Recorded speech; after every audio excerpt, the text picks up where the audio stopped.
ዛሬ የምንመለከተው الاشياء التي يفسد بها الصوم ጾም ሊበላሽባቸው የሚችሉ ነገሮችን አስመልክቶ ነው የምንመለከተው። እሱም እንደሚከተለው ይሆናል ማለት ነው። ማያሊ የሚከተሉ ነጥቦች ናቸው። እነሱም አንደኛው الأكل والشرب متعمدا في نهار رمضان برمضان በቀኑ ክፍለ ጊዜ ሆን ብሎ መብላት ሆን ብሎ መጠጣት ጾምን ከሚያበላሹ ሰባት ነጥቦች አንዱ ነው። ሁለተኛው الجماع في نهار رمضان برمضان በቀኑ ክፍለ ጊዜ የተቃራኒ ጾታ መጫወት ሁለተኛው ጾም አበላሽ ነጥብ ሲሆን ሶስተኛው إنزال المني يقظة بمباشرة ተቃራኒ ጾታ በመነካካት የዘር ፈሳሽ ማውጣት ጾምን ከሚያበላሹ ነገሮች ናቸው። አው ተቅቢል ወይም የተቃራኒ ጾታን በመሳም አው እስትምና ወይም በእጅ በመነካካት በማሻሸት የዘር ፈሳሽ እንዲፈስ ማድረግ ጾምን ከሚያበላሹ ነጥቦች ሶስተኛው ነው። አው ነህዊሂማ ወይም በመሰላቸው ነገር በማተሰብ ሊሆን ይችላል። ዝም ብሎ በማስተንተን አፍጥጦ በማየት ሊሆን ይችላል። ከዚህ ከተጠቀሱት ሌላ ማለት ነው። መነካካት መሳም ከሚለው ውጭ እንበል አሁን ጊዜ ያፈራው የቲክቶክ የፌስቡክ ያልሆነ ፊልም በማየት ሊሆን ይችላል። ለማፍሰስ ከበቃ በረመዳን በቀኑ ክፍለ ጊዜ ጾሙን አበላሽተዋል ማለት ነው። في نهار رمضان በረመዳን በቀኑ ክፍለ ጊዜ ማለት ነው። ማይፈቀዱ ነገሮች በቀንም በማታ ማይፈቀዱ ነገር ግን በቀኑ ክፍለ ጊዜ ሲሆኑ ጾሙን ያበላሻሉ። በማታው ክፍለ ጊዜ የማይፈቀዱ ነገሮች ሲፈጸሙ የጾም አጅርን ይቀንሳሉ።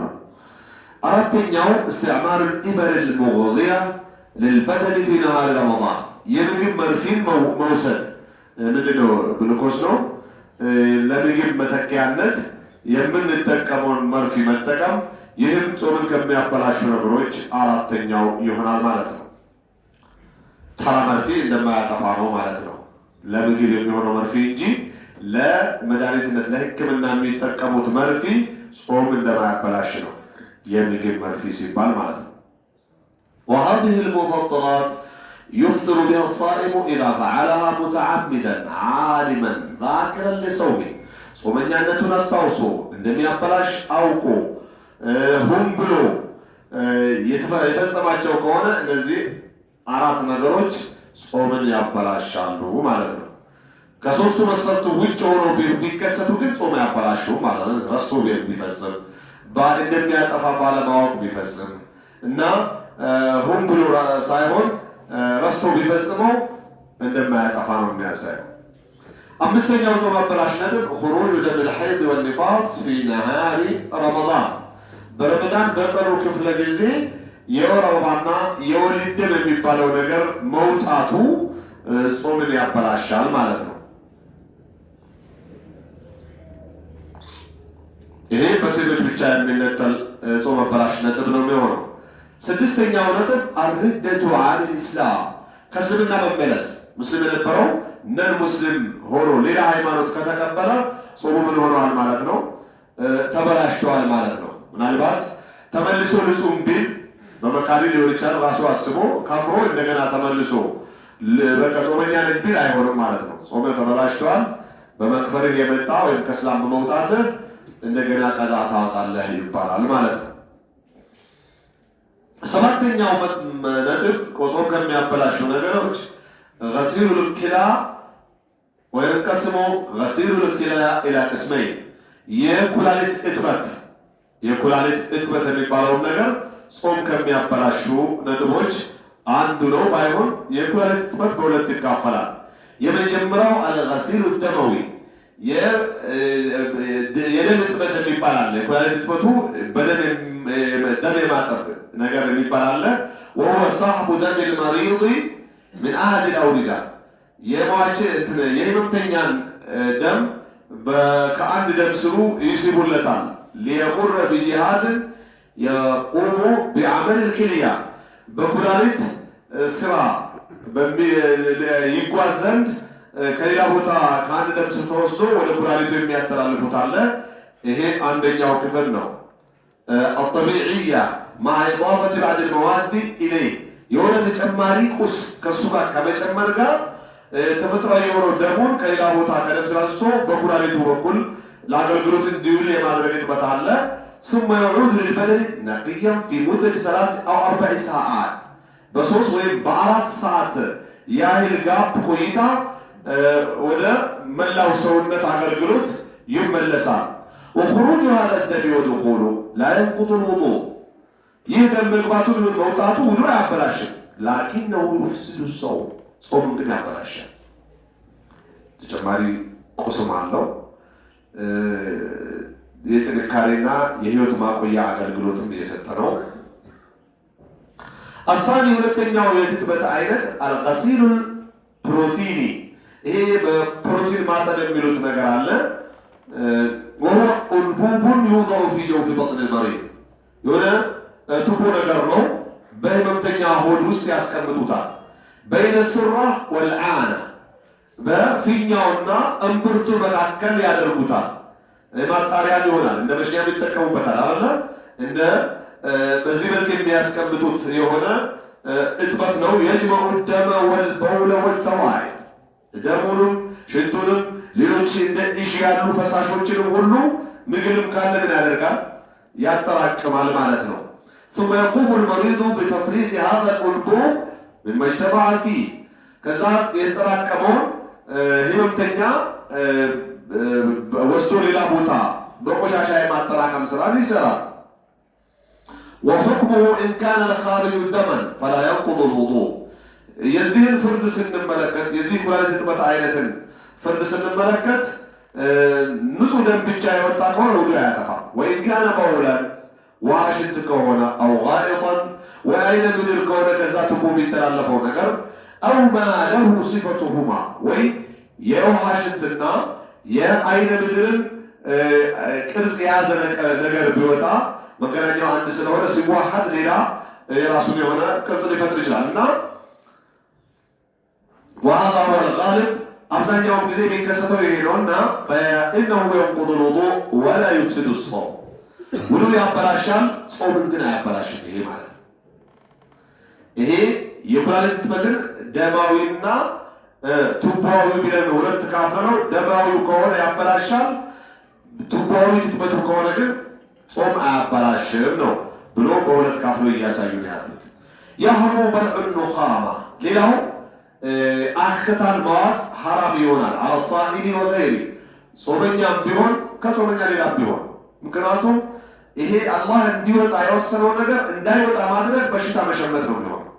መውጣቱ ነው ጤንነት። ለምሳሌ ዋሽንት፣ አይነ ምድር እና ፋስ፣ አክታ፣ የወረባ፣ የወሊድ ደም የመሳሰሉ መውጣታቸው የተቀደሩ የተወሰኑ ነገሮች አሉ ከአላህ ከኛ ተፈጥሮ ጋር ማለት ነው። እንዳይወጡ ስንከላከላቸው ለምን እያሉ ምን ያመጣሉ? ማቴሪያላችን ላይ እቃችን ላይ ጉዳት ያመጣሉ። አንዳንድ ጊዜ የብረት በር ሽንት ቤት አይታችሁ ከሆነ ቆሞ የሚሸሩ ሰዎች ያፈናጠሩበት እንደ እንትን ከታች ቆርጠዋል፣ ይበላዋል። ብረት የሚቆርጠው ውሃ ሽንት አንተ ጋር በግድ ስታቆየው ያንተን የሽንት ቧንቧ መቋጠሪያ እንዴት እንደሚተለትሉ አስቡት። ብዙ ጊዜ አሁን የኩላሊት ህመም የሚበዛባቸው ደረሶች ናቸው፣ ሼኮች ናቸው። ጠዋት ውስጥ ውዱ አርጎ ሼኹ ጋር ይቀመጣሉ። ሼኹም ተማሪዎችን ለማስቀራት ጠዋት ውዱ ውስጥ አርጎ ቁጭ ይላል። በዛው ውዱ ዙህር ይሰግዱበታል፣ ከፈለጉም አስር ይደግሙበታል። አንዳንዴ አመጋገባቸው የወረደ ከሆነ መግሪብ እንዲሰግዱበት ኢሻም ሊደግሙበት ይችላል።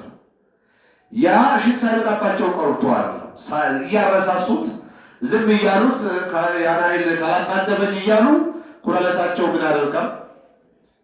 ፌድ ያደርጋል ማለት ነው። ብዙ ጊዜ አብዛኛውን ቢታጠኑ የኩላሊት ተጠቂዎች ሼኾችና ደረሶች ናቸው። ወይም ደግሞ መቀመጥ የሚያበዙ ስብሰባ ላይ ብዙ ጊዜ መቀመጥ የሚያበዙ ሽንት እንደመጣባቸው የማይሽሩ ሰዎች ናቸው የኩላሊት ተጠቂ። ወይም መቀመጥ የሚያበዙ ወይም መቆም የሚያበዙ ሰዎች አይነት ነገር ነው የሚሆነው። ስለዚህ ተፈጥሯዊ ነገሮች መውጣታቸው ምንድነው ማለት ነው? ለኛ ጤንነት ነው። እነዚህ ነገሮች አይው አክታን ማዋጥ ሐራም ነው ለጾመኛ ቢሆን ከጾመኛ ውጭ እያሉ ለምን? لأنها مستقذرة مضرة ጸያፍም ነው ጎጂም ነው። لكنها لا تفطر ጾም ግን አያበላሽም። አክታን ከስር አውጥታ መዋጡ ሐራም ነው ጽያፍና ጎጂ ስለሆነ ጾም ግን ያበላሽ وإذا ظهر دم من لسانه أو أسنانه أو ضاق طعام فلا يبلغ አንድ ሰው ከጥርሱ ደም ከወጣ ወይ ከብላሱ ከከንፈሩ ቢበጃል አንድ ጊዜ ወይም ደግሞ ምግብ ጨው አለው የለውም ለመለየት ከቀመሰች ወንድም ሊቀምስ ይችላል አብሳይ ወንድም ሊሆን ይመቻል እንደየቦታውና ሁኔታው فلا يبلغ መዋጥ የለባቸውም እነዚህ ነገሮች የብላስ የጥርስ የከንፈር ደምንና የምግብ መብሰልና መጣፈጥ አለመጣፈጡን ለመለየት የሚቀመሰው ነገር እነዚህ ሁሉ መዋጥ የለባቸው መተፋት ነው ያለባቸው وإذا بلغه الصائم فإنه يفطر ከዋጠው ጾም ያበላሻል ይላል የጥርሱም ደም የከንፈር የምላሱም ደም የተቀመሰው ምግብ ከተዋጠ ጾሙን ያበላሻል ነው